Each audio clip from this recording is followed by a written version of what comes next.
Hello my dear students, आप लोग कैसे हैं। आज आप लोग को एक बहुत ही इम्पोर्टेंट सुप्रीम कोर्ट का डायरेक्शन दिया जा रहा है। ऑनरेबल कोर्ट ने एक केस पे ये डिसाइड किया है, वो आप लोग के सामने रखा जाएगा। क्या एफआईआर दर्ज होने पर सरकारी नौकरी नहीं मिलेगी? इस क्वेश्चन को आज आप लोग के सामने डील किया जाएगा। बहुत ही इम्पोर्टेंट ये केस ला है, आने वाले एग्जामिनेशंस के लिए बहुत ही इम्पोर्टेंट है।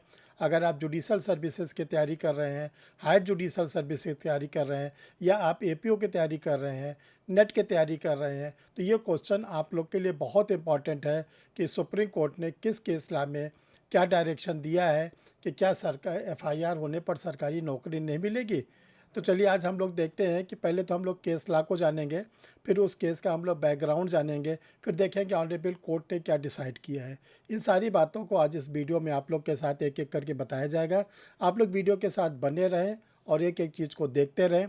जो आप जानना चाहते हैं, जो आप पूछना चाहते हैं, कमेंट बॉक्स में लिखते जाइएगा। हम आंसर एक एक लोगों को देखते हैं। चलिए dear student, I am Harsh Bihari Srivastava, law experts, Pariksha refresher, online law classes from Allahabad. जिन लोगों ने अभी तक परीक्षा रिफ्रेशर के ऑनलाइन क्लासेस परीक्षा रिफ्रेशर के यूट्यूब चैनल को नहीं सब्सक्राइब किया, सब्सक्राइब कर लें।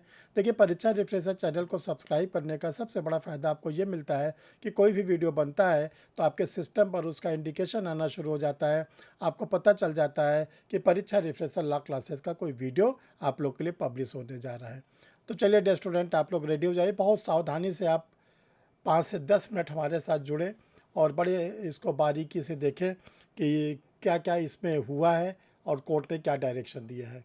तो सबसे पहले हम लोग देखते हैं कि जो ये केस है, Gajraula Tirupati versus Telangana state level police recruitment boards, ये 2016 का केस है।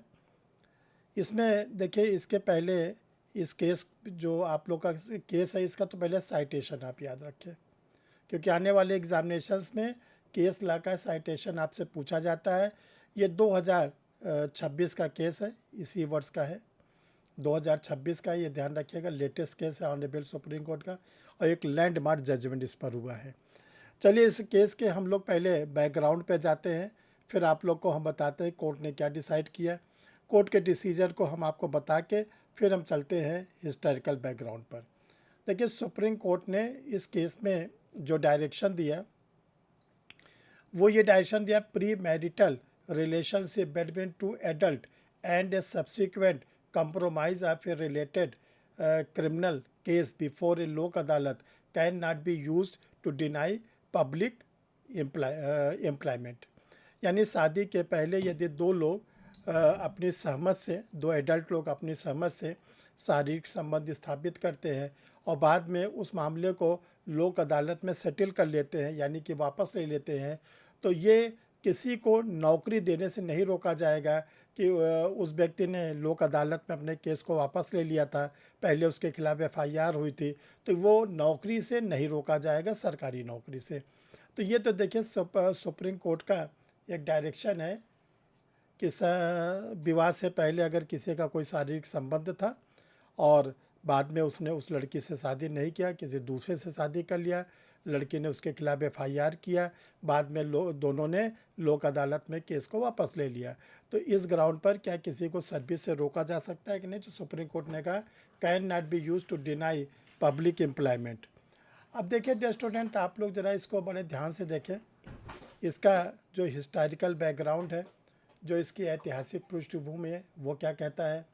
इसका जो ऐतिहासिक पृष्ठभूमि है वो ये कहता है कि ये एक तिरुपति एक जेंट्स हैं और उनके पड़ोस में ही एक लड़की रहती थी। दोनों में एडल्ट हैं, पहले तो ये ध्यान रखें कि दोनों एडल्ट हैं, दोनों ही वयस्क हैं, और 4 साल तक दोनों रिलेशन में रहे, फिजिकल रिलेशन भी दोनों के बीच में हुआ। 4 साल तक दोनों अपनी सहमत से रिलेशन में रहे और फिजिकल रिलेशन भी रहा, लेकिन बाद में तिरुपति ने किसी दूसरी लड़की से शादी कर लिया। बड़े ध्यान समझिए, तिरुपति ने किसी दूसरी लड़की से शादी कर लिया। जब इन्होंने दूसरी लड़की से शादी कर लिया तो जो इनकी क्या नाम है, शादी के पहले जो इनकी प्रेमिका थी, लवर थी, उसने एक पुलिस स्टेशन पर एफआईआर किया 2014 में। देखिए, जो एफआईआर किया वो धारा 417, 420 और 506 आईपीसी, चूँकि उसमें इंडियन पेनल कोड रन कर रहा था, तो वो उसने जो एफआईआर किया वो किस पर किया, चीटिंग और मारने की धमकी देना, ये 2 धारा पे किया। ये ध्यान रखिएगा ज़रा, यहीं से बारीकी पकड़िए। उसने कहीं पर भी रेप का केस नहीं लगाया और उसने कहीं पर भी सेक्सुअल हरेसमेंट का केस नहीं लगाया, ये ध्यान रखिएगा लड़की ने। बाद में 2015 में 1 वर्ष के बाद उस लड़की ने अपने केस को विड्रॉ कर लिया, वापस ले लिया। कहाँ पर वापस ले लिया? लोक अदालत में। तो जब वो लोक अदालत में ले लिया, जो तिरुपति महोदय थे उन्होंने उसको सेटलमेंट कर लिया, क्योंकि उनको लगा कि हमारी शादी हो चुकी है और ये ऑलरेडी पहले वाली लड़की वापस ले रही है, तो हम भी अपनी मान प्रतिष्ठा को बनाए रखने के लिए हम क्या करते हैं, सेटलमेंट कर लिए। अब देखिए सेटलमेंट हो गया। इसके बाद जो ये मिस्टर तिरुपति थे, इन्होंने एक फॉर्म भरा कांस्टेबल का। ये फॉर्म था तेलंगाना स्टेट से। जो फॉर्म इन्होंने भरा, तो फॉर्म भरते समय एक कॉलम पूछा जाता है कि आपके खिलाफ़ कभी कोई एफआईआर रही है, क्या आप किसी केस में कन्विक्ट हुए हैं, ये सब बातें आप लोग से सरकारी नौकरी के समय पूछा जाता है। तो हुआ क्या कि इन्होंने बड़े ऑनेस्टी से अपने फॉर्म में लिख दिया कि मेरे खिलाफ़ एक एफआईआर हुई थी 2014 में और इस सेक्शन में हुई थी, बाद में लोक अदालत में सेटल हो गया था और जो विक्टिम थी उसी ने विड्रॉ किया अपने केस को। इन्होंने ऑनेस्टी से अपने फॉर्म में लिख दिया।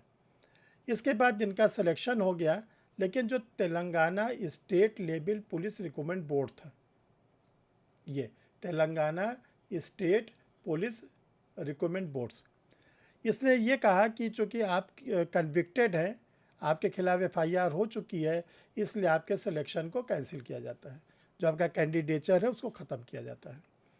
मैटर इन्होंने हाई कोर्ट में गए तेलंगाना के, वहाँ पर इनको रिलीफ नहीं मिली। तो तिरुपति जी थे, उन्होंने क्या किया, सुप्रीम कोर्ट में इसकी अपील किया। अब ध्यान समझिए, जब सुप्रीम कोर्ट में अपील किया, सुप्रीम कोर्ट ने इस केस को पूरा देखा और सबसे पहले अपील को अलाउ कर दिया। अपील को अलाउ करते हुए सुप्रीम कोर्ट ने क्या क्या डायरेक्शन दिया। पहला कहा सुप्रीम कोर्ट ने, ओनली क्रिमिनल केस लॉज होने से कोई कन्विक्ट नहीं होता। यदि किसी के खिलाफ़ कोई एफआईआर हो गई तो इसका मतलब ये नहीं कि वो कन्विक्टेड पर्सन है। तो पहला सुप्रीम कोर्ट ने अपने जजमेंट में ये बात कहा। दूसरा, सुप्रीम कोर्ट ने कहा कि लोक अदालत में केस को लड़की ने वापस लिया था, विक्टिम ने केस को वापस लिया था, यानी कि उसका ये मानना था कि इन्होंने मेरे साथ कोई रेप वगैरह का मामला नहीं किया। और तीसरा कहा कि लड़की ने अपने केस में कहीं पर भी ये नहीं कहा कि इन्होंने हमारे साथ रेप वगैरह किया। तो कोर्ट ने अपील को जो एडमिट किया, एडमिट करते हुए तेलंगाना बोर्ड को डायरेक्शन दिया कि आप इनके कैंडिडेचर को कैंसिल नहीं कर सकते, यानी कि जो तिरुपति है, जो कांस्टेबल के पद पर सेलेक्ट हुए हैं, इनके आप नौकरी को समाप्त नहीं कर सकते। आप इनको क्या करिए, इनको नौकरी पर वापस ले लिए, इनका रिक्रूटमेंट को फाइनल करिए, जो आगे का ट्रेनिंग का पीरियड हो या जो भी आपके यहाँ प्रोसेस होता है उसको कराइए, यानी आप इनको नौकरी से नहीं रोक सकते। तो देखो डियर स्टूडेंट, केस से ये डिसीजन निकला कि ओनली एफआईआर लॉज होने से कोई क्रिमिनल नहीं हो जाता और न इस एफआईआर के बेसिस पर किसी को सरकारी नौकरी से वापस लिया जा सकता है। तो ये देखिए मोस्ट इम्पॉर्टेंट केस है। जब आप लोग मेंस वगैरह का एग्ज़ाम लिखते हैं, आपसे कहा जाता है latest leading case, latest landmark case, तो आप लोग ढूंढते हैं कि लेटेस्ट कौन सा लिखें। तो ये ऐसे ही केसेस आप अपने कॉपी में बना के रखे रहा करिए और जो भी लेटेस्ट केसेस पूछा जाए तो आप ऐसे केसेस को लिखिए। बहुत इजी वे में आपको बता दिया गया, हम समझते हैं आपको समझ में भी आ गया होगा। डियर स्टूडेंट, आपसे कहना चाहते हैं जिन लोगों ने अभी तक एआईबी का एग्ज़ाम नहीं निकाला, बहुत ज़रूरी है एआईबी का एग्ज़ाम निकालना, ऑल इंडिया बार एजुकेशन का। देखिए एआईबी का एग्ज़ाम जो होता है वो 3 तरह के लोग देते हैं। पहला जो 5 ईयर के स्टूडेंट हैं, इंटीग्रेटेड लॉ करते हैं, वो 10 सेमेस्टर वाले दे सकते हैं। दूसरा, जो 3 इयर्स एलएलबी करते हैं, वो जो 6 सेमेस्टर वाले वो दे सकते हैं। तो 2 तो ये हो गए। तीसरा ये है कि आपने चाहे एलएलबी किया चाहे बीएलएलबी किया और आप पास आउट हो गए, अब आप इंटाइटल है एलएलबी का वो क्या नाम है एआईबी के एग्ज़ाम देने के लिए। जैसा आप जानते हैं बीसीआई का रूल्स है कि 2009-10 के बाद जो लोग भी एलएलबी करेंगे सबको एआईबी निकालना ज़रूरी है। एआईबी 21 तक अब तक हो चुका है, अब आप लोग के लिए जो आ रहा है एआईबी 22 आ रहा है। तो AIB 22 का पूरा शेड्यूल्स आ चुका है आप लोग के सामने। एग्ज़ामिनेशन की डेट भी फिक्स है। जो AIB 22 का एग्ज़ाम है ये 29 नवंबर 2026 को होगा। 29 नवंबर 2026 को होगा, डेट फिक्स है। लेकिन डियर स्टूडेंट, आप लोग को एक कड़वा सच बताना चाहते हैं। AIB के एग्ज़ाम जबकि ओपन बुक एग्ज़ाम होता है, नहीं निगेटिव मार्किंग नहीं होती, और जनरल और OBC कैंडिडेट को क्वालिफायर 45% पाना होता है, SC ST को 40% पाना होता है। इतनी सुविधाएं होने के बाद कभी आपने सोचा कि 34% 35% लोग फेल हो जाते हैं? इसका कारण यह है कि पेपर का हाई लेवल का आना, पेपर अब डिफ़िकल्ट आने लगा है, पेपर लेंदी आने लगा है। तो अगर आपने डीप स्टडी नहीं करेंगे तो आप AIB को नहीं क्रैक कर पाएंगे। तो परीक्षा रिफ्रेशर लॉ क्लासेस जो आप लोग के साथ AIB के लिए लगा हुआ है, और इस इंस्टीट्यूट से AIB कोई अभी तक ऐसा नहीं जो फेल हुआ हो। तो आप लोग के लिए दो सुविधा दी जा रही है। एक ऑनलाइन क्लास आप लोग के लिए स्टार्ट कर दिया जा रहा है, जिसमें आपको लाइव क्लास मिलेगा और डेली रिकॉर्डेड वीडियो मिलेगा। ये क्लासेस 2 आवर्स की रहेगी। दूसरा, जो लोग किसी कारण से क्लास नहीं कर सकते, और देखिए क्लास की बहुत ही नॉमिनल फ़ीस है 1999 ₹1999।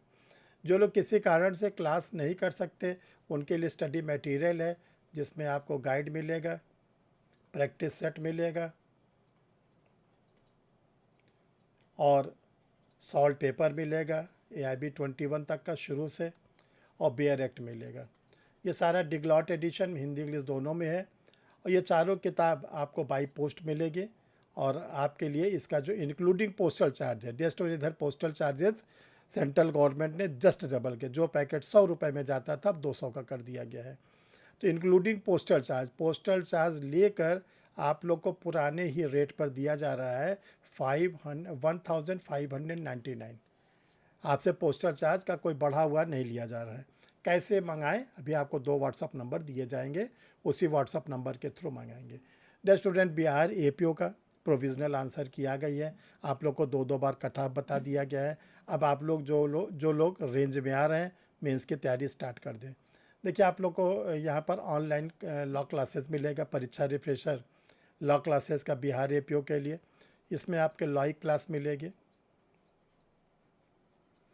दूसरा, आपको रिकॉर्डेड वीडियो मिलेगा। स्टडी मटेरियल में, और ये जो ऑनलाइन क्लासेस है लाइव और रिकॉर्डेड क्लासेस, आपको व्हाट्सअप नंबर बताया जाएगा, वहाँ आप ले सकते हैं। स्टडी मटेरियल में आपको सारे नए criminals law, BNS, BNSS, BSA, constitution, CPC और 2 वालों में माइनर एक्ट, चूँकि माइनर एक्ट इस बार जो है वो क्या है 10 माइनर एक्ट है, तो 2 वालों में आप लोग के लिए माइनर एक्ट निकाला गया है। ये सारे मैटर हिंदी में भी है, इंग्लिश में भी है, जिस भी लैंग्वेज में आप लेना चाहते हैं उस लैंग्वेज में आपको मिल जाएगा। तो डियर स्टूडेंट, कैसे मंगाएं? तो इसके लिए आपको देखिए व्हाट्सअप नंबर बता दिया जा रहा है 9005078691, 9005078691। दूसरा है 9335144265। इनमें से किसी भी नंबर पर आप मैसेज डाल देंगे कि मुझे बिहार APO का ऑनलाइन क्लास लेना है, बिहार APO का स्टडी मटेरियल लेना है, या मुझे AIB की क्लास लेना है, या मुझे AIB का स्टडी मटेरियल लेना है। जो भी आप लेना चाहते हैं आप डाल देंगे, आगे की प्रोसीडिंग आपको बता दी जाएगी।